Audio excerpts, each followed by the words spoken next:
Guys, this is brickbros M41A, and today we have the Lego 1967 Ford Mustang GT. We're going to review it and just show it to you. So we'll tell you about the Mustang first. The original Mustang came out in about 1965 or 64 and a half, depends on who you ask. But this one is based on the 1967 Mustang. It has a long hood, a short deck, an optional V8 engine, and it can hold 4 people inside. It made its public debut at the New York's World Fair on April 17th, 1964, and everybody liked it.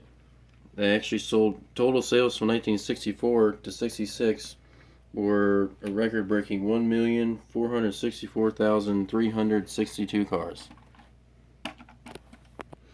There's a lot of people out there who think that the Mustang was named after the horse, but it was actually named after the P-51 Mustang, which was a World War II fighter plane, and it was named that by the executive stylist back then. His name was John Najar.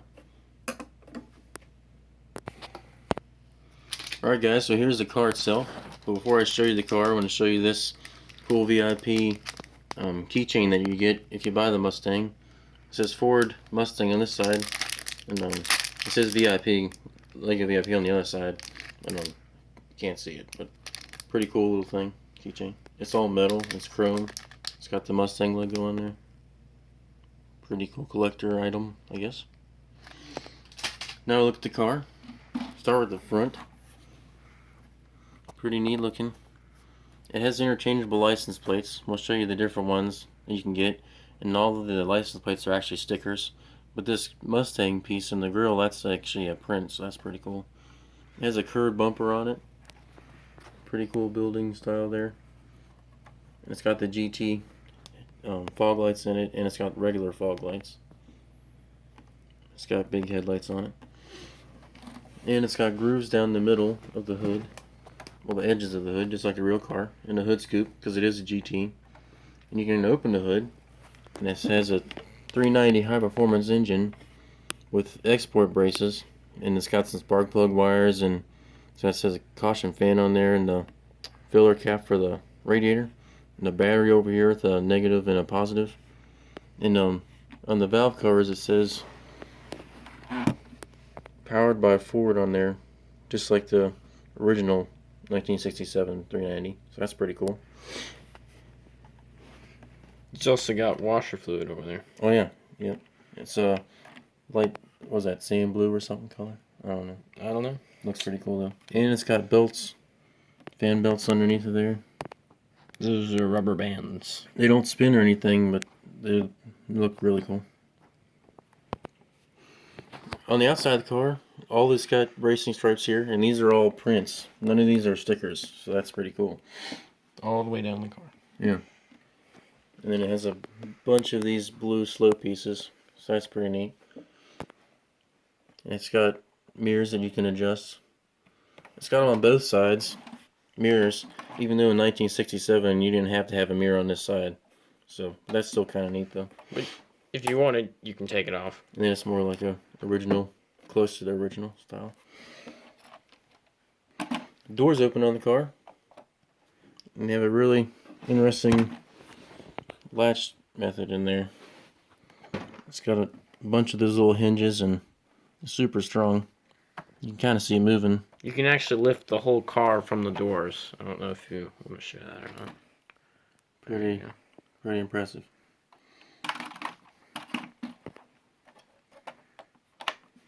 And there's no gap in between the door hinge and the frame. Actually kind of clips in there, it's pretty tight. So just real quick to show you the difference with the door gap. This is the Aston Martin DB5, and you can see it has not a very big, but a very noticeable gap in the door. So the Mustang has zero gap, which is really impressive.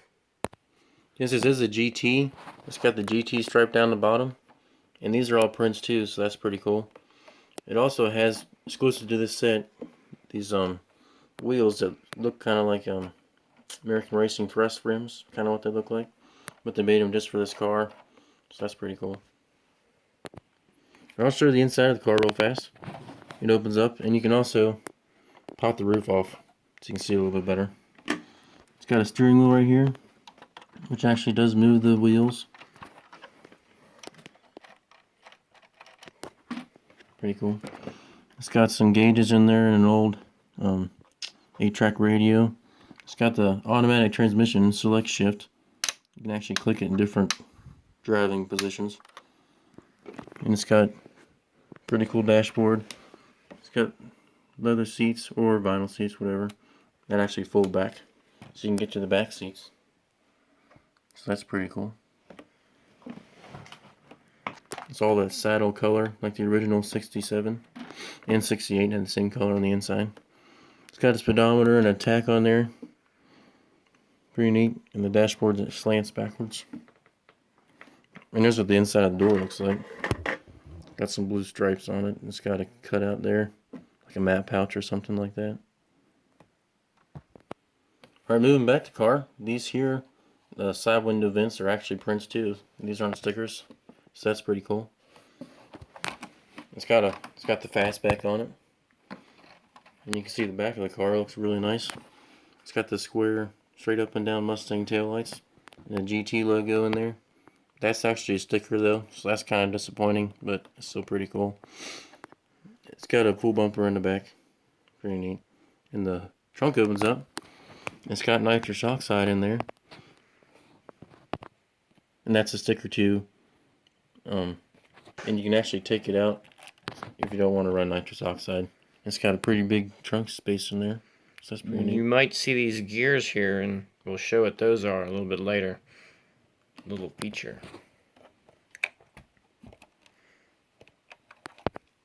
Alright, the car also has 4 exhaust pipes, so that's pretty cool. And here's the bottom of the car. There's a steering mechanism in there, and there's also this gear, worm gear system that we'll show you what that does in a little bit. It also has this weird red piece in there. Pretty interesting little piece. One of the things that made the real Mustang really popular was that people could modify it in any different ways, basically make their own Mustang. And this Mustang, you can do the same thing. It comes with all these parts, and we'll show you what they can do next. So here's different license plates it comes with. One of them is kind of neat. Is this one here? It actually says P51, so that's kind of neat. And of course, it comes with 2 of each of these, so you can make it so the front and the back match, of course. So I'm going to show you how to put on all these attachments, starting with the front splitter. You can just take the front of the car. You only have to take the license plate off, just leave that on. It just kind of goes into place. That's what that's like on there. They just look kind of neat. And then next up, I have this giant blower, and you can just lift up the hood, remove that there, put this in its place, and that little piece pops off with the hood scoop, and there you have a giant blower. It sticks up out of the hood. And the blower actually has bug guards on it and some pulleys, so it was pretty detailed too. Next, I'll show you these exhausts on the underside of the car. They'll clip on just like that. You can put those on each side.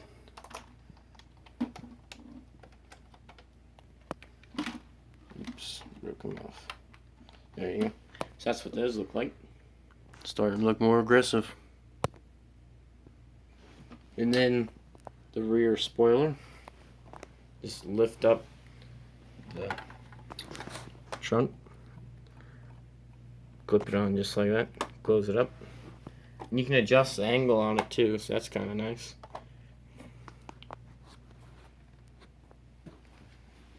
So there's the car with all the attachments you can add onto it. But there's one bonus feature. Back here on the back of the car, where all those gears were, there's a little knob. And if you turn it, it makes the rear axle raise up and down. So you can make the car and kind of tilt it at an angle. So I'll show you that feature. There it is, raised up all the way.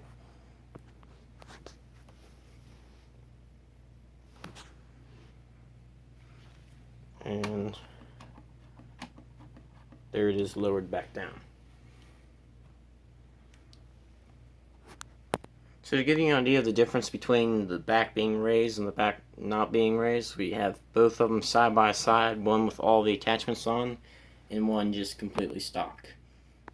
You can see it sits much higher in the back. So there you are again, side by side, with and without the features. And if you want, you can leave off certain things, like if you don't want to have that splitter on the front, you can take it off.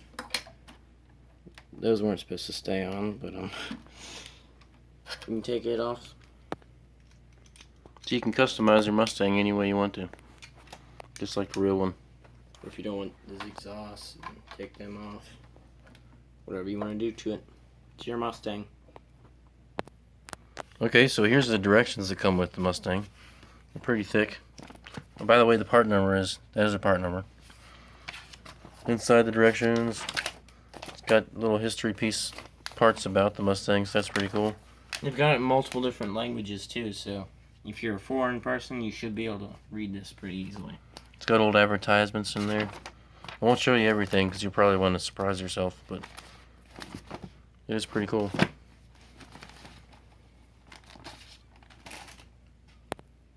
So this is a box, just a closer view of it. It has 1,471 pieces. It's a pretty good bit. And there's the dimensions on the box, which is 14 centimeters wide, or 5.5 inches. 34 centimeters long, or 13.5 inches. I'm not sure how tall it is. I don't think it says on the box. There's a side view. And then on the back of the box, it shows you all the different features, the attachments, and it shows you with all the attachments on it. Taking the roof off, the nitrous, raising and lowering the back, and the 390 high performance. So I just wanted to mention real quick, if you wanted to buy this, it's about $150, at least it was when it was brand new. So with the amount of pieces, it's just a little bit less, or actually more, sorry, than 10 cents per piece, which really is a pretty good price. So if you think that's unreasonable, that's your problem. So here's a general size comparison between the Mustang and the DB5, which, even though they're not actually built to the same scale, it does look pretty close because the DB5 is a smaller car, so it's pretty nice. If you want to display these together, they will look pretty good beside each other. So I just wanted to mention that a fish tank actually makes a pretty good display case for these LEGO Creator cars, because almost all of them will fit in a fish tank. Those fish tanks, not all fish tanks. So, just wanted to show that to you. So stay tuned, because next time we are probably going to post a review on this here, the Extreme Adventure Technic set this time. So stay tuned for that. Leave a like and subscribe.